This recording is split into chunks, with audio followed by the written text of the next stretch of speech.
Four wheels of revival. Apat na gulong ng revival. Ano yung unang gulong? Prayer. May kasamang worship, prayer, worship. Kasama yung fasting dyan, mga kapatid. Yan ang unang gulong ng revival. At inuulit ko, ang revival na pinag-uusapan natin, mga kapatid, ay ang pagdami ng kaluluwa at mananampalataya sa ating kasimbahanan. We are living in a very dangerous age. We are living, mga kapatid, in a very dangerous times. Ang dating matitinong simbahan, ngayon nagpapaputol na ng buhok. Ang dating matitinong mga kapatiran, ngayon may earrings na.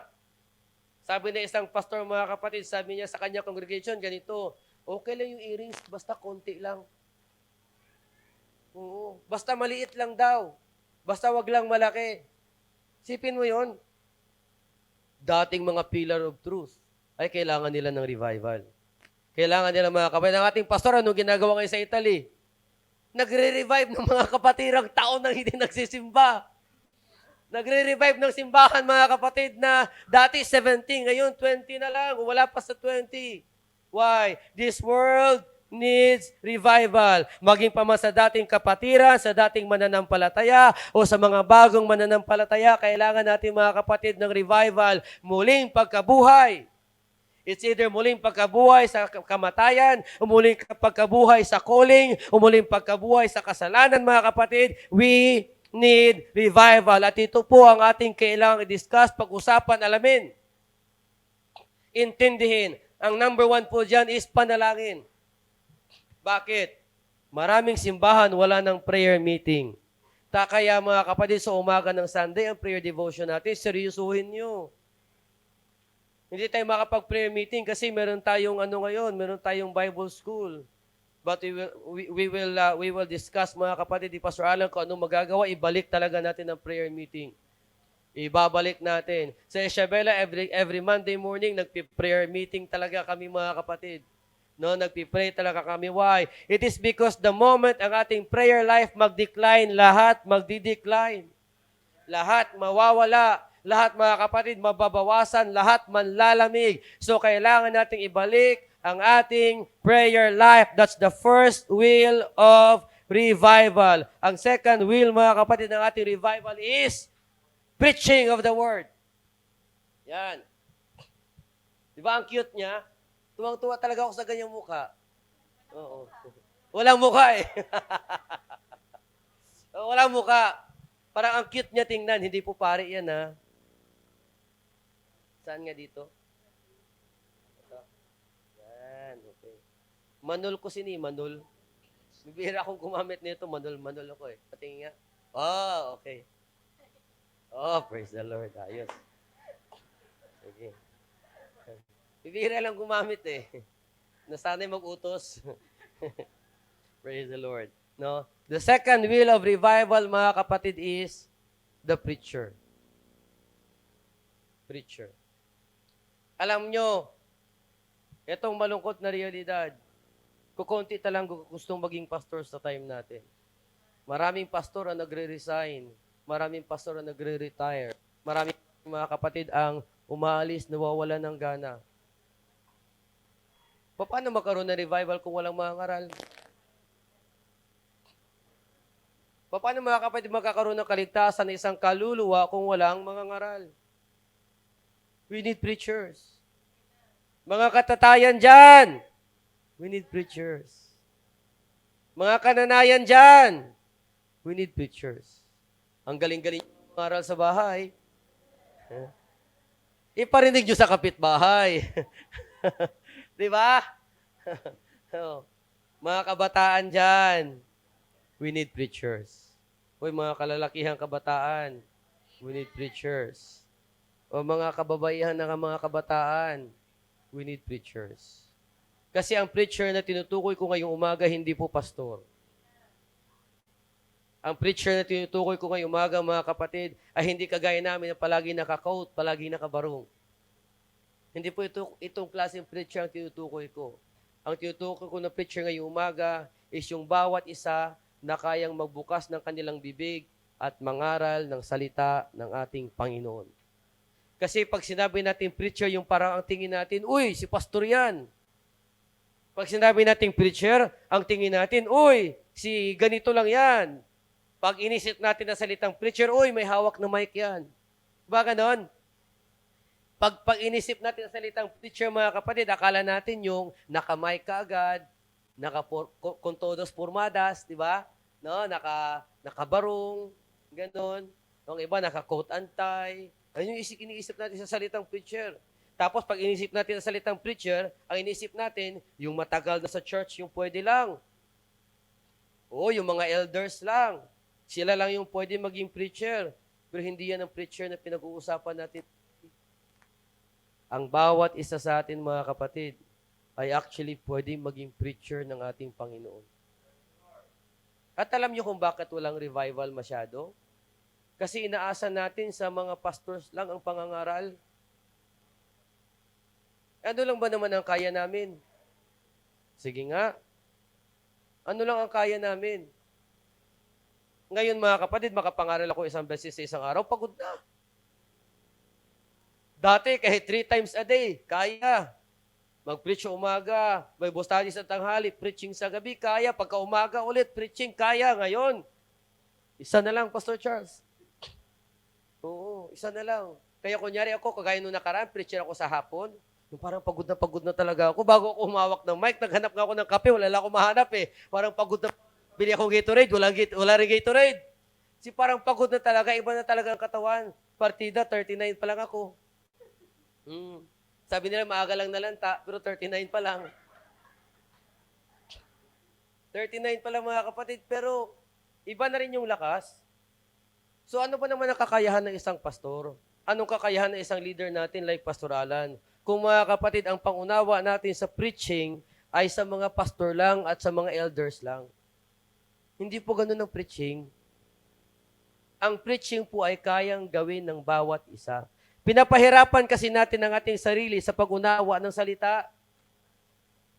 Pag inisip natin preaching, ang iniisip natin may dynamic ka agad. Dapat may introduction, dapat may body, dapat may conclusion, ay dapat may research, dapat may tuloy-tuloy. May kakilala kong pastor, pag nag-preach siguro 20 verse, kukunti para sa kanya. Oo, ay grabe pag nag-preach, tuloy-tuloy, ang dinudugtong niya sa bawat sinasabi ng bersikulo.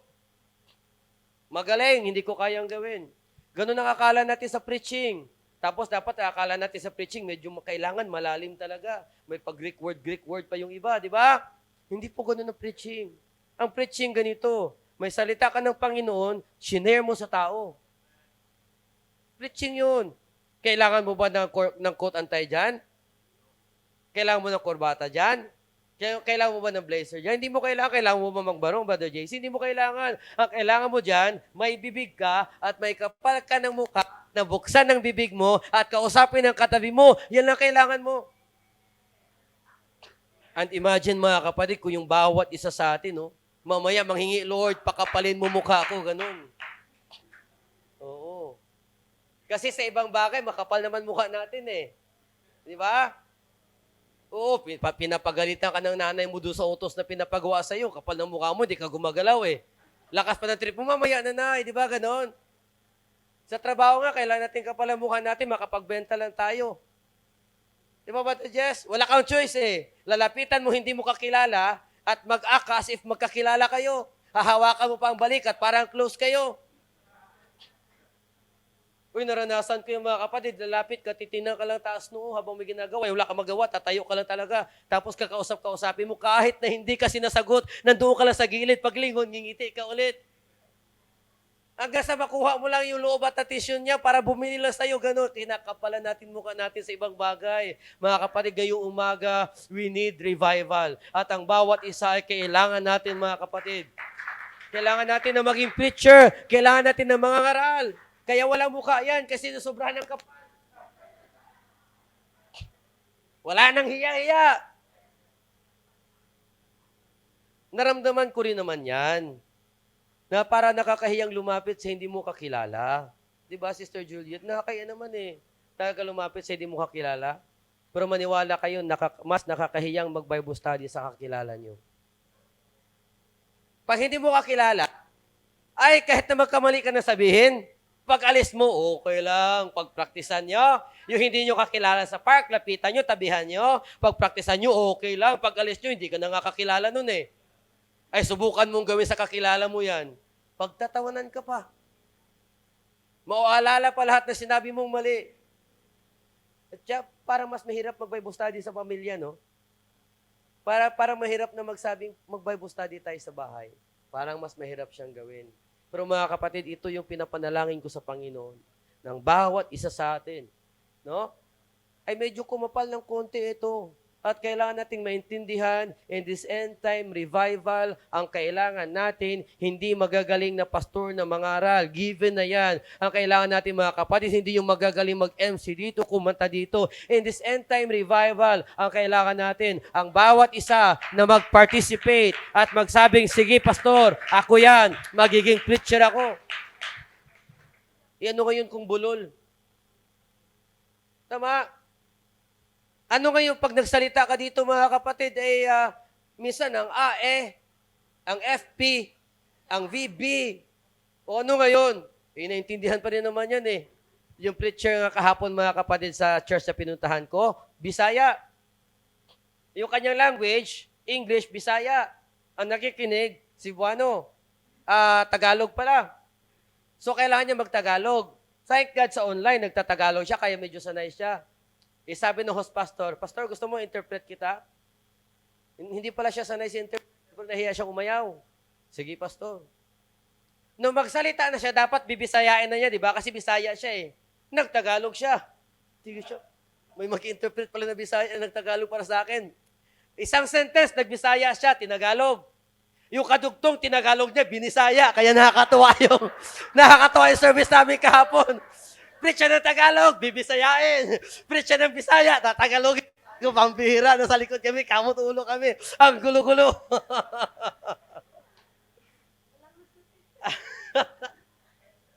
Ay nako, tinapos siya na maagang preaching kasi sabi niya, nalilito din ako, pastor eh.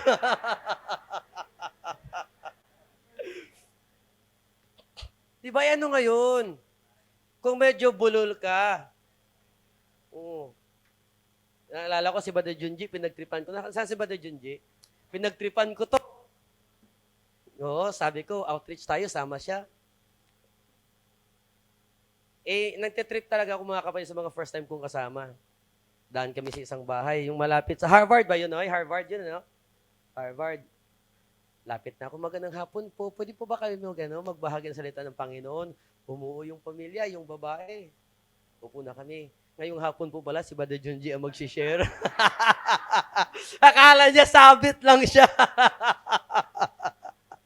Hindi ko talaga makalimutan habang nagdi-discuss, sabi niya, alam mo, Kaster, yung dila na apoy, yung dila, yung parang yung pagka-ilonggo talaga, ano ba yun? Tama ba yan? Pinagkip ko, parang yung inilonggo niya yung Tagalog. Nagilig, ganun ako. Pero natuto, marunong na mag-preach.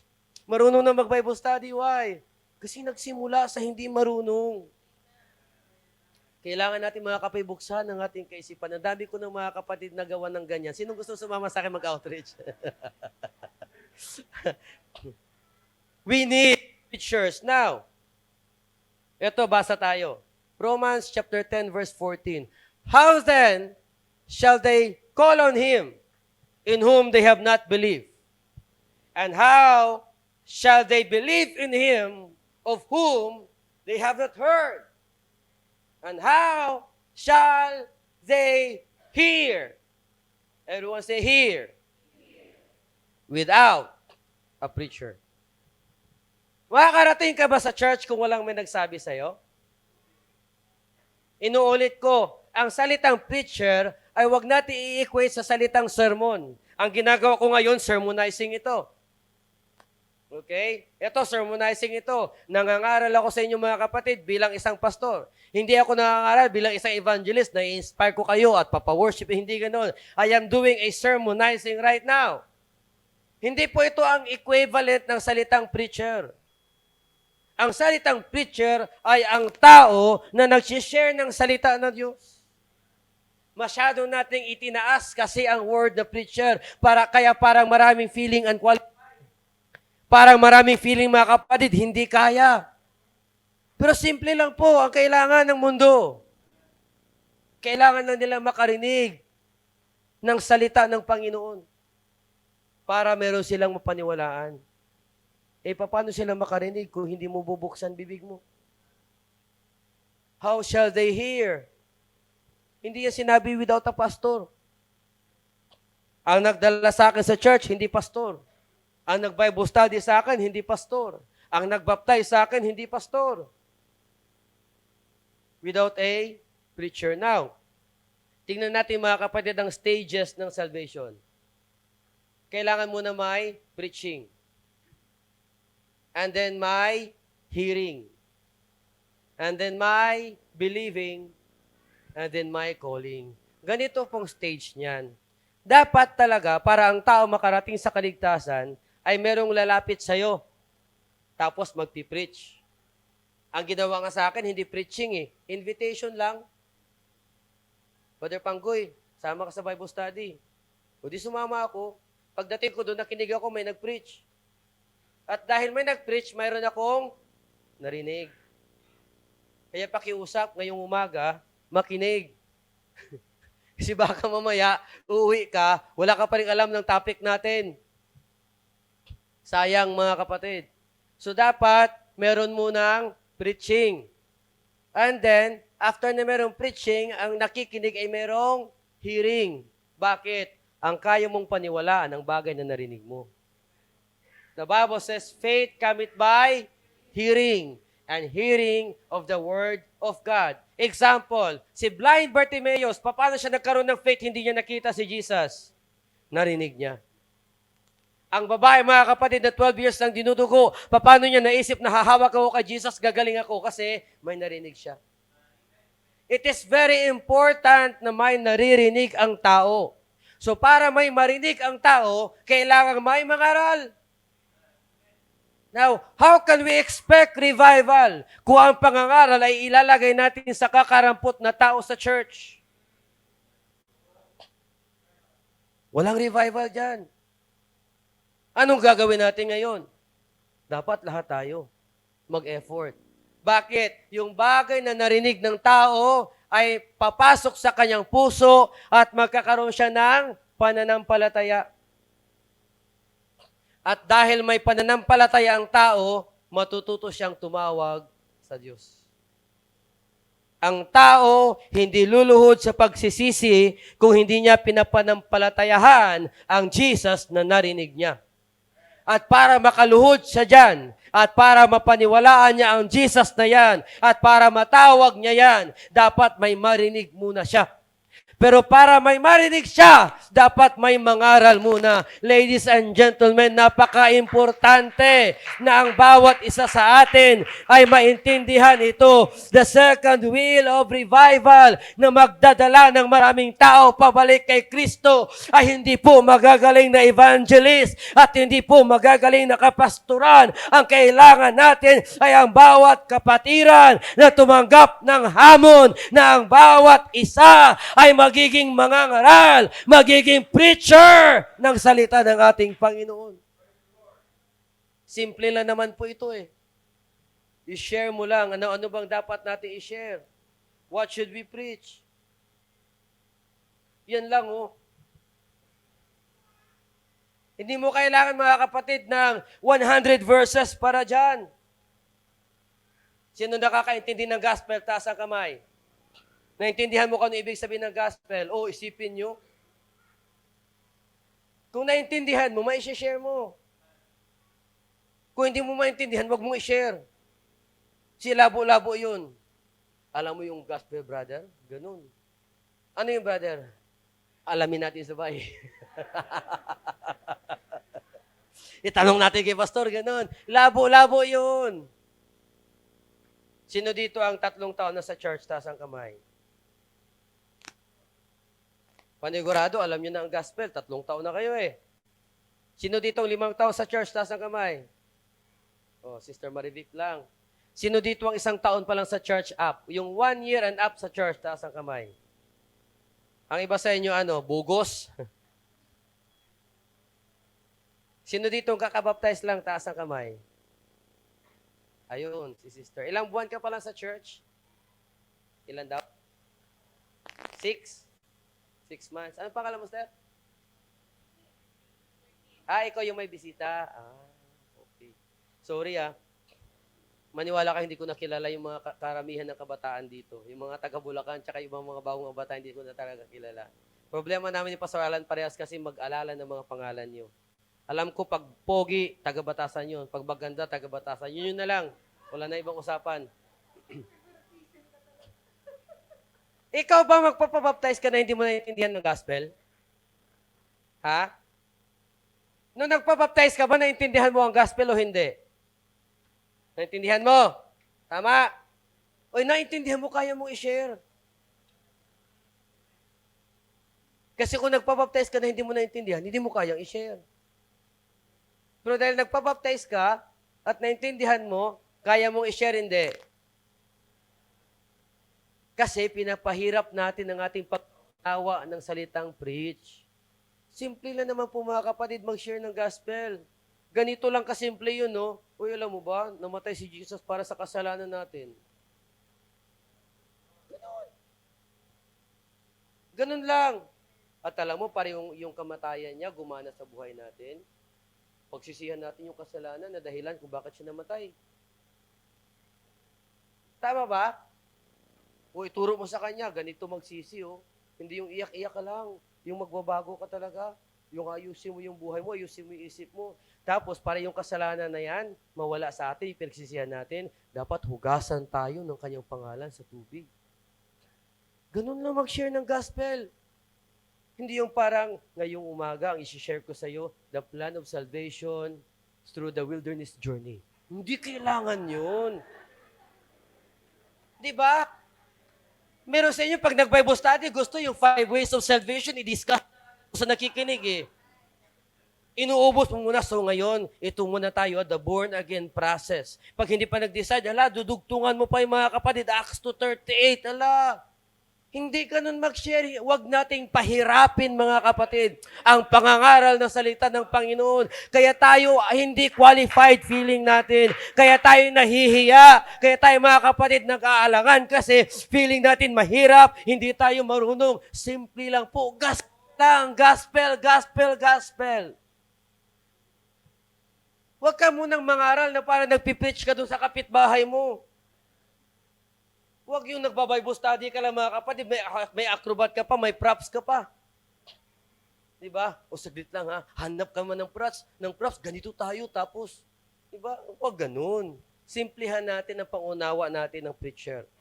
Ito lang po yung trabaho niya, ipangaral ang gospel. Si Pablo, di ba magaling? Maraming nadala sa church. Alam niyo yung sabi ni Pablo sa Korinto? Wala akong ibang alam at wala akong ibang pinapangaral. Maliban na si Kristo ay namatay para sa ating kasalanan. Sa ministry ni Pablo, kaya maraming nagbago, yun lang bukang bibig niya.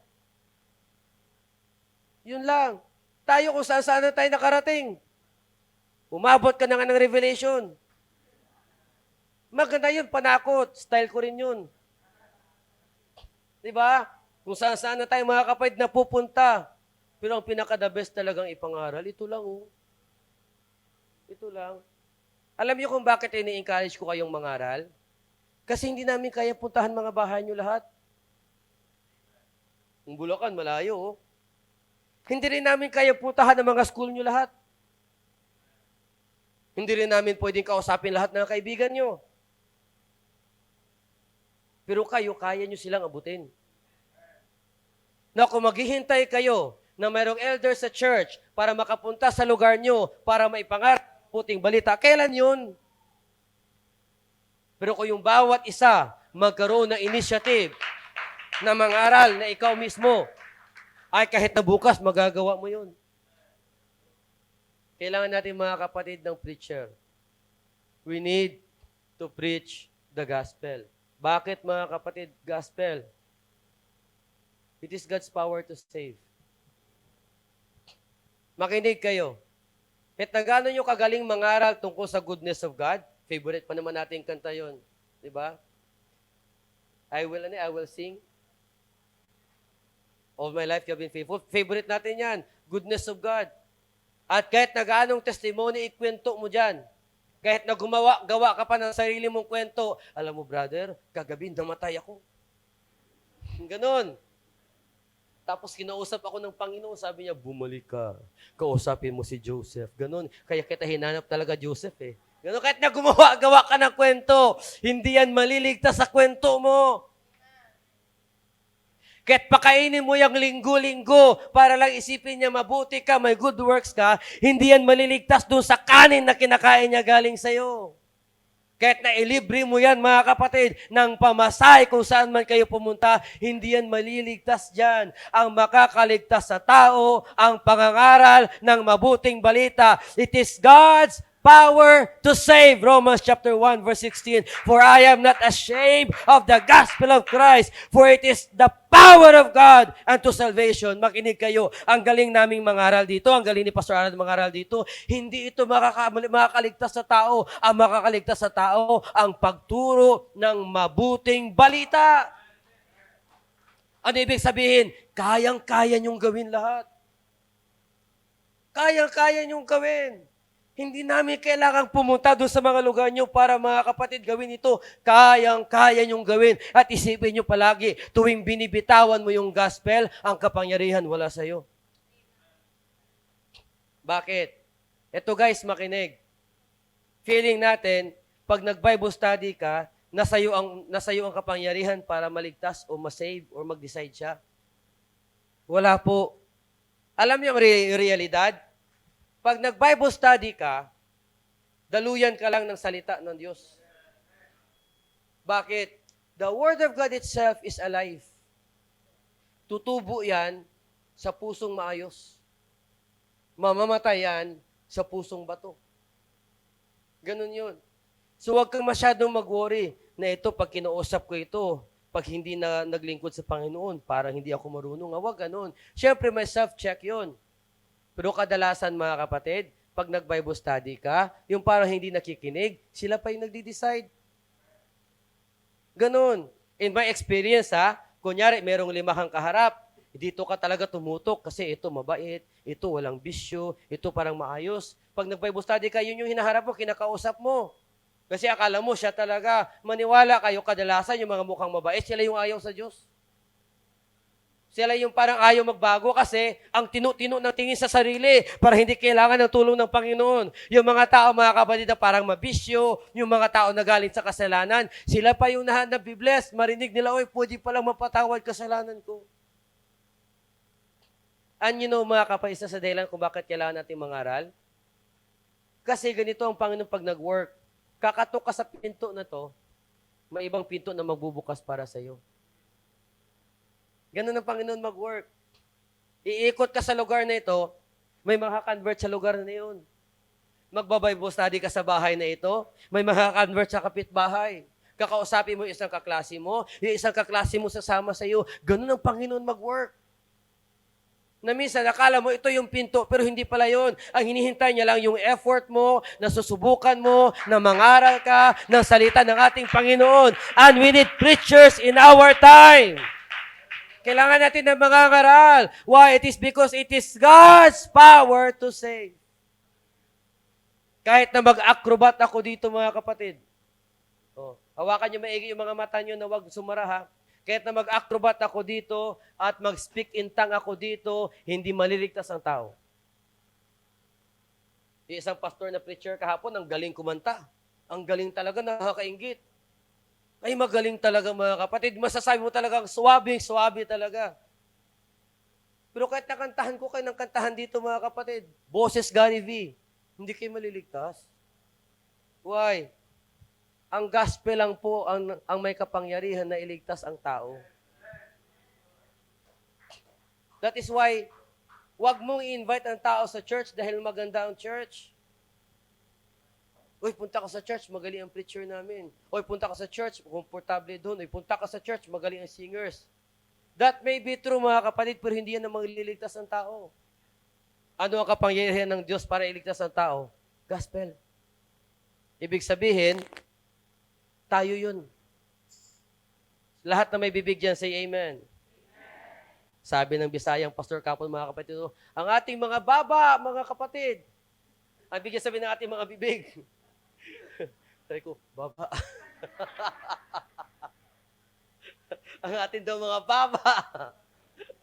Dapat ibig sabihin niya mga bibig. Baba, gamitin natin sa Panginoon. Paano yun? Ay, mag-ispadahan tayo gamit ito. Ay, panali, yung mahaba dyan. O, tingnan mo yung katabi mo sa akin, medyo bilog eh.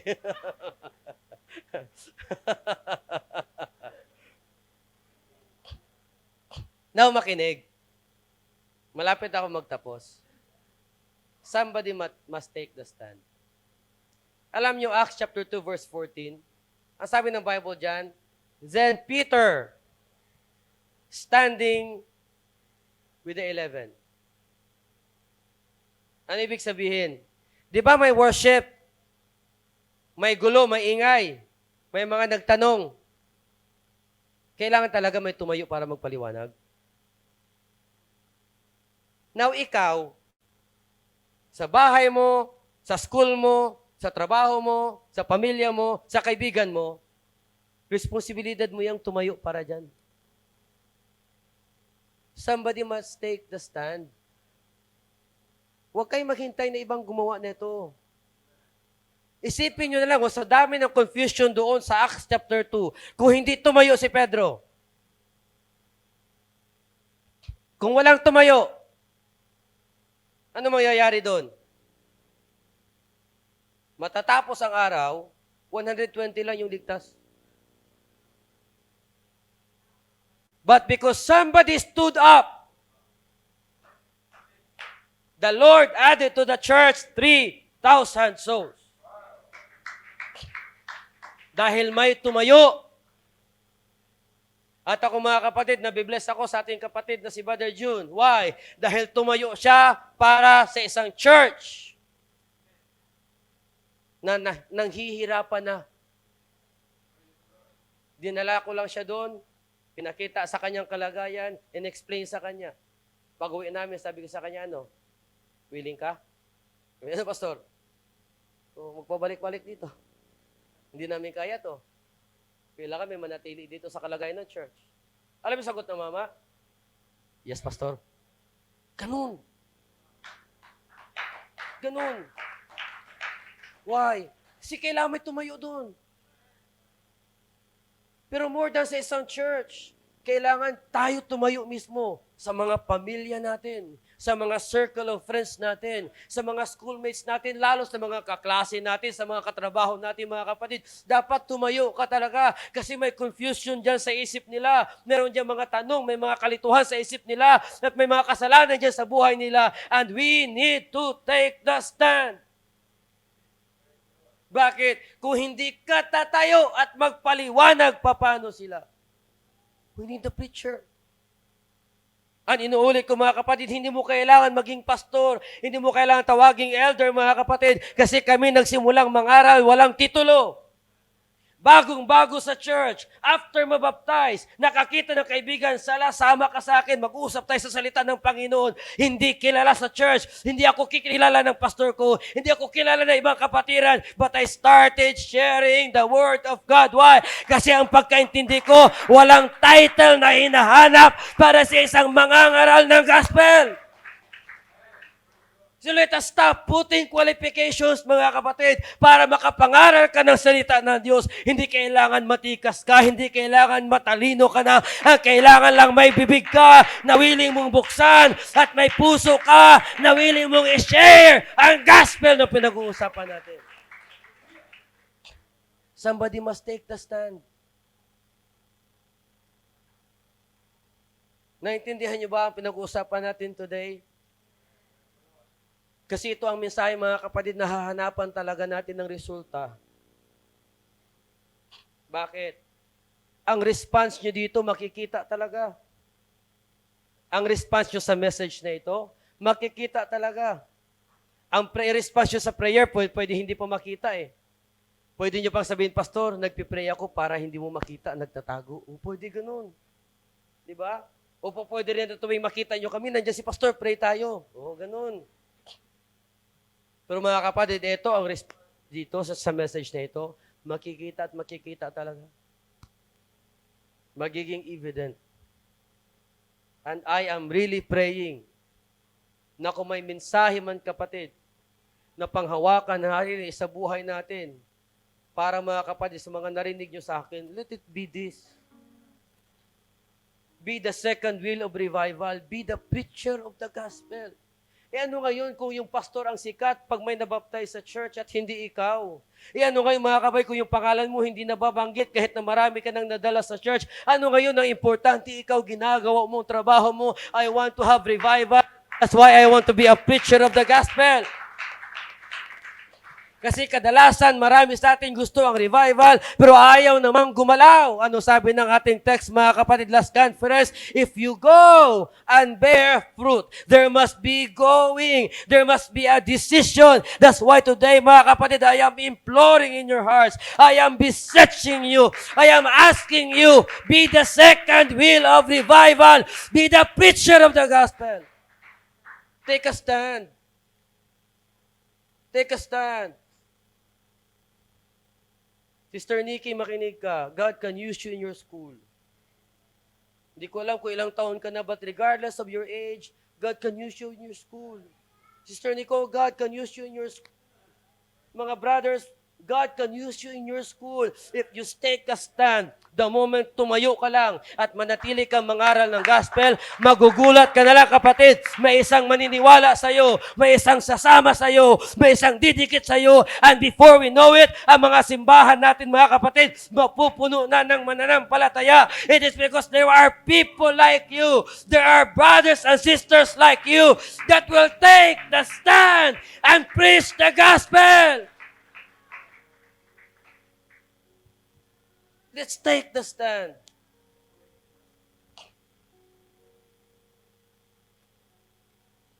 We must go.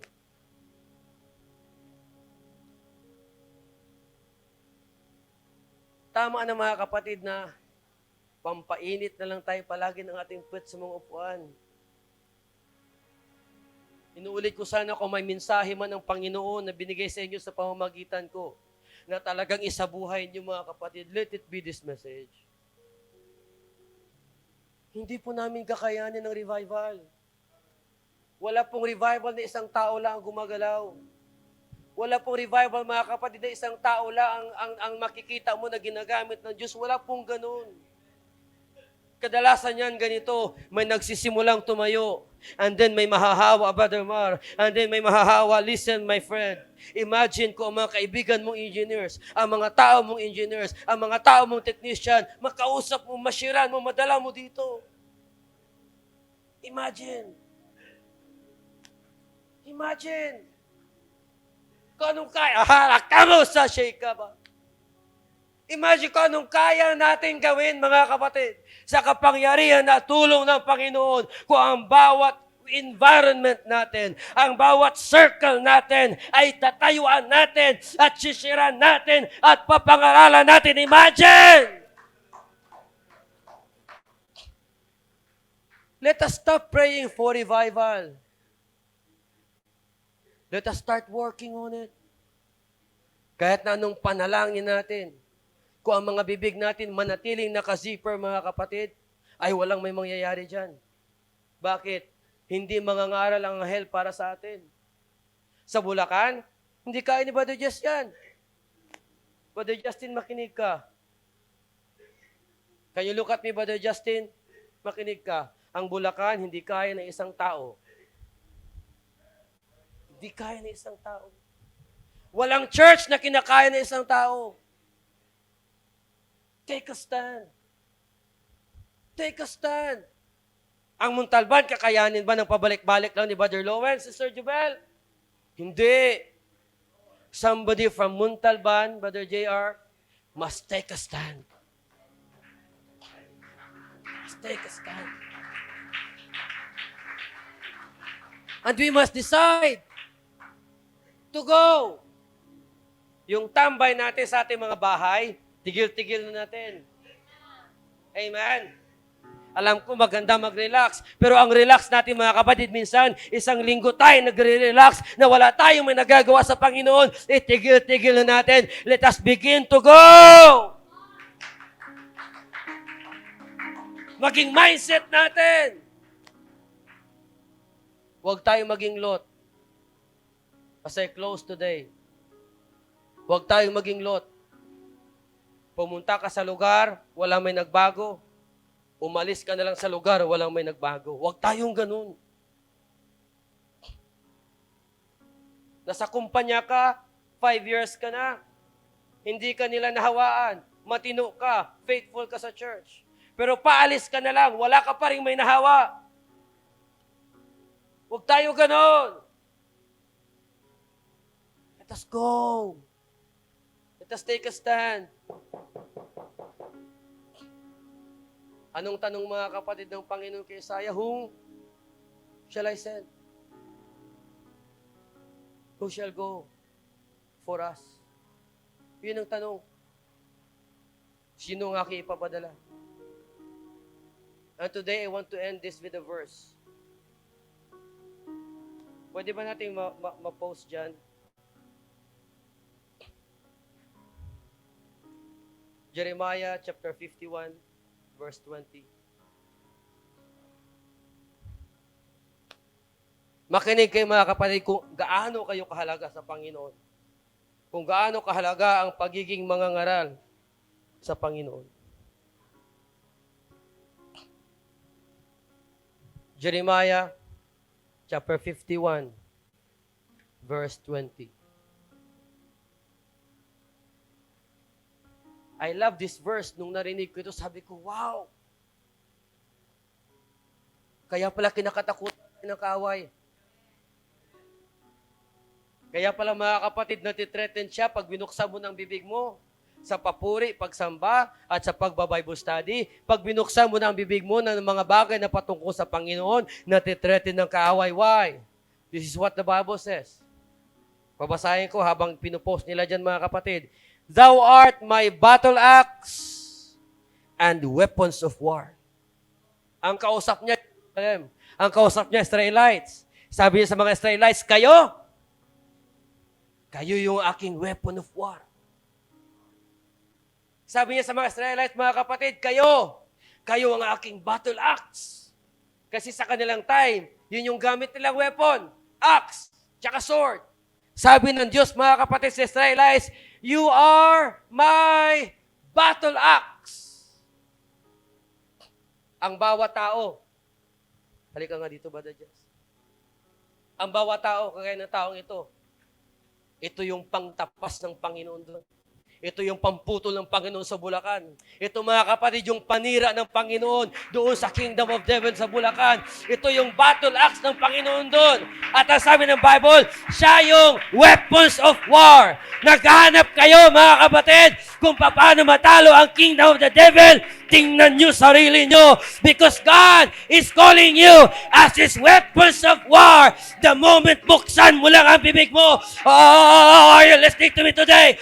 The moment buksan mo lang ang bibig mo, your word is becoming God's weapon of war. Oh, can you hear God today? Ang liit-liit ng tingin mo sa sarili mo. Unqualified tingin mo sa sarili mo. Hindi marunong tingin mo sa sarili mo. But the moment buksan mo ang bibig mo at bit-bit mo ang salita ng Panginoon, ang pakiramdam niyan, hawak-hawak ka ng Diyos. Pinagtatagpas niya ang kasalanan sa buhay ng tao. Pinagtatagpas niya, mga kapatid, ang mga kalaban sa paligid mo. So don't be afraid. Huwag kang matakot. Go! Kasi ito lang yung alam ko. Every time I preach, God is with me. Yan lang talagang alam ko, mga kapatid. Alam nyo, bakit ako may lakas na loob na humawak ng mic? Kasi alam ko, hindi ako ito. Alam ko, mga kapatid, battle axe lang ako ng Diyos. May humahawak sa akin. May isang lakas na siyang gumagamit, mga kapatid, para magtagpas gamit ang buhay ko. Hindi talaga ako yon. Ano magagawa na isang axe na sa gilid? Pero pinupulot ka ng Diyos, oh. Inahawakan ka niya para maging battle axe ka niya, maging weapons of war ka niya. Do not underestimate yourself. Pastor Rod, unqualified ako. Galing ako sa sirang buhay. Galing ako sa magulong buhay. Galing ako sa kakulangan sa pag-aaral. Walang kwenta sa Panginoon yan. Ang tingin niya sa iyo, weapon of war ka niya. Weapon of war ka niya. Brother Robert, weapon of war ka ng Panginoon. Habang nagdadrive ka, bit mo ang isang kapatid na nagba-Bible study, weapon of war ka ng Panginoon. Nandun ka sa gilid, taga-amen ka. Nandiyan ka sa isang tabi, taga-praise the Lord ka, taga-basa ka ng Bible, you are God's weapon of war. And when the moment you open your mouth, and you pray, and you preach, and you praise, hallelujah, the devil's kingdom is falling down.